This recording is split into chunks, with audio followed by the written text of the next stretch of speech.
Hey guys, welcome to my YouTube channel. Today I suggest the top 10 beautiful places to visit in Scotland in 2025. This land, a tapestry woven from threads of ancient myth and rugged, untamed nature, holds secrets in its glens and whispers of history from its castle battlements. It is a place where the past is not merely remembered, but felt, a living presence in the landscape. This quick travel guide is your compass, pointing you towards experiences that resonate with the very soul of this remarkable nation. We shall embark on a visual expedition, from the stoic grandeur of fortress walls that have witnessed centuries of human drama, to the ethereal mists that cloak its mystical lochs and islands. Scotland's beauty is not a gentle, passive thing. It is a force of nature, dramatic and profound. Prepare yourselves to witness a land sculpted by ice and fire, a realm where legends are born and nature reigns supreme. We will journey through its vibrant cities, pulsating with culture and life, and wander through its vast, silent wildernesses. This is an invitation to connect with a place of profound and enduring beauty, a call to explore the wild heart of Scotland. Our journey begins here, perched atop an extinct volcano dominating the skyline of Scotland's capital. Edinburgh Castle is not merely a structure of stone and mortar, it is a chronicle of a nation's history, a silent witness to epic battles, royal births, political intrigue. For over 1,000 years it has stood as a bastion. Its formidable walls echo with the footsteps of kings, queens, soldiers, prisoners. To walk its ramparts is to walk through time itself. Feel the weight of centuries beneath your feet. From this extraordinary vantage point, the city of Edinburgh unfolds below like a living map. From the medieval Old Town, the narrow closes, towering tenements, to the shimmering waters of the Firth of Forth. Within its buildings, wonders await, the honours of Scotland, the dazzling crown, sceptre, sword of state, the stone of destiny, an ancient sandstone block, rests here. Every stone, every archway, every courtyard tells a story. It is a place of power, a place of history, a place of profound national identity. We now venture to the Inner Hebrides, to an island whose name alone conjures images of myth and magic, the Isle of Skye. This is where the earth seems to have been sculpted by a giant's hand, creating landscapes of such dramatic and otherworldly beauty that they defy belief. The jagged peaks of the Cuillin mountain range tear at the sky, a formidable challenge for even the most experienced climbers, their dark gabbro rock forming a stark contrast against the often tumultuous clouds. It is a raw, elemental place.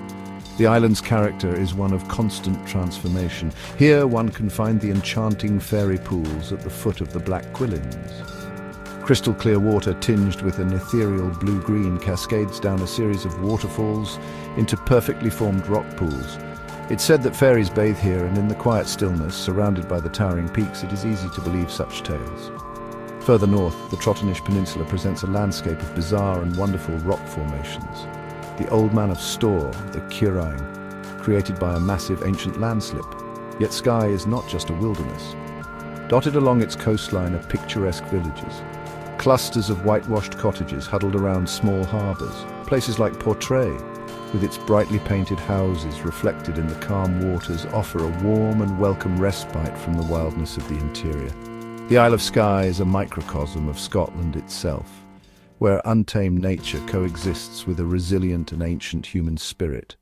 We travel now into the heart of the Great Glen, a vast geological fault line that cleaves the Highlands in two.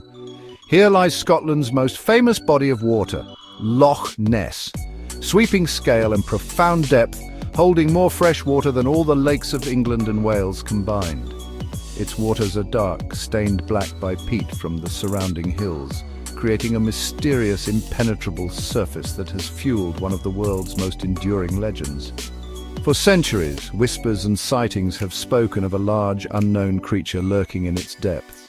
The legend of the Loch Ness monster, or Nessie, has captured the human imagination, drawing countless visitors to these shores in the hope of catching a glimpse of the elusive beast. Whether it is a relic from a prehistoric age or a trick of the light on the water's surface, the mystery is an inseparable part of the loch's identity, adding a layer of thrilling possibility to the already magnificent scenery. Our journey now takes us to a place of solemn, breathtaking beauty, Glencoe. This is perhaps the most famous and most photographed of all Scotland's glens, a valley carved by glaciers and volcanic explosions. Its grandeur is immediate and overwhelming. The most famous of these are the Three Sisters, three imposing ridges that stand like ancient guardians over the valley floor. The glen's staggering beauty is tinged with a deep and enduring sadness. It was here, in 1692, that the infamous massacre of Glencoe took place, a brutal act of betrayal that saw members of the MacDonald clan murdered by the soldiers who had been enjoying their hospitality. The glen is often called the Weeping Glen, a name that feels apt not only for its history but also for the countless streams and waterfalls that cascade down its slopes, especially after rain. Glencoe is a powerful emotional landscape that commands respect and awe in equal measure. Strategically positioned at the gateway to the Highlands, Stirling Castle has long been known as the key to the kingdom. It sits atop its own volcanic crag, commanding the surrounding landscape and the lowest crossing point of the River Forth. He who held Stirling held Scotland. The castle is a masterpiece of Renaissance architecture, particularly its royal palace, painstakingly restored. Walking through its lavishly decorated chambers with their rich tapestries and intricately painted ceilings is like stepping back into the world of King James V and Mary, Queen of Scots, who spent her childhood here. We now venture into the largest national park in the British Isles, a vast expanse of wild land known as the Cairngorms. This is a place of Arctic-like mountain plateau, ancient Caledonian pine forests and shimmering lochs. The scale of the wilderness here is humbling. This park is a vital sanctuary for some of Britain's rarest wildlife. Majestic golden eagles soar high above the crags, while secretive wildcats prowl the forest floor.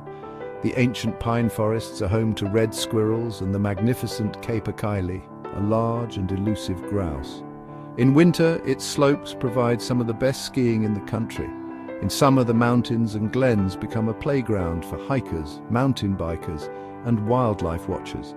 Whether you seek the challenge of a high-level traverse or the peace of a forest walk, the Cairngorms National Park offers an immersive experience in one of Europe's last great wildernesses. Returning to the capital, we explore its historic spine, the Royal Mile. This famous succession of streets runs downhill from the gates of Edinburgh Castle to the Palace of Holyrood House, the official residence of the monarch in Scotland. To walk its length is to trace the path of Scottish history, a journey through the heart of the Old Town, a UNESCO World Heritage Site. The atmosphere here is, honestly, just electric, a vibrant tapestry of past and present. The cobblestone streets are lined with these towering tenement buildings. Hidden between them is a warren of narrow alleyways and courtyards. Closes wins. These shadowy passages offer glimpses into the city's medieval past, a time when this small area was crowded with people from every walk of life. Today, the Royal Mile is a bustling hub of activity. Street performers entertain crowds. The haunting sound of bagpipes fills the air, and shops sell everything from traditional tartan to modern Scottish design. We travel west to a place where three great sea lochs meet.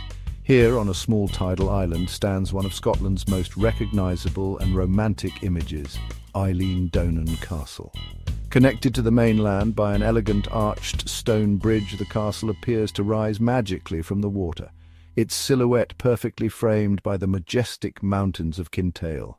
It is, without question, one of the most photographed locations in the country, and for very good reason. In sun, rain or mist, its beauty is undeniable, a timeless symbol of the rugged romance of the Scottish Highlands. Our penultimate destination is a challenge and an icon.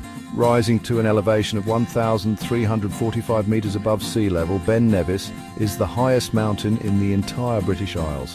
For many, the ultimate goal is to reach the summit. The most common route, the mountain path, is a long and arduous trek, a test of endurance that rewards the determined with a powerful sense of achievement. On a clear day, the reward for this effort is one of the most spectacular panoramic views in all of Britain. The vista can stretch for over 100 miles, lochs, glens, countless peaks stretching to the horizon. Climbing Ben Nevis is more than just a walk. It is an encounter with the raw power of nature and a pilgrimage to the very roof of the United Kingdom. For our final destination, we turn from the wild landscapes to the vibrant energy of Scotland's largest city, Glasgow. Once an industrial powerhouse of the British Empire, Glasgow has reinvented itself as a dynamic and thriving centre for culture, creativity and music. The city's motto, "People make Glasgow," is a truth felt by every visitor. The city is a treasure trove for art lovers. The Kelvingrove Art Gallery and Museum is a magnificent institution. When night falls, Glasgow truly comes alive. It is a UNESCO City of Music, a title it earns every night in its legendary venues, from the iconic Barrowland Ballroom to the intimate pubs where traditional music sessions spill onto the streets. Glasgow offers a different, but no less essential Scottish experience, one defined by warmth, wit, and a relentless creative energy. It is the perfect, vibrant conclusion to our tour of this multifaceted nation. And so our journey through the magnificent landscapes and vibrant cities of Scotland comes to a close.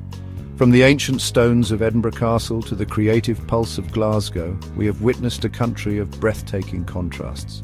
This land leaves an indelible mark on all who visit. Remember to watch in the highest quality. This video is in 4K for the best viewing experience, to do justice to the sheer majesty of this incredible country. Thank you for joining me on this extraordinary expedition. Subscribe for more facts and press the bell icon.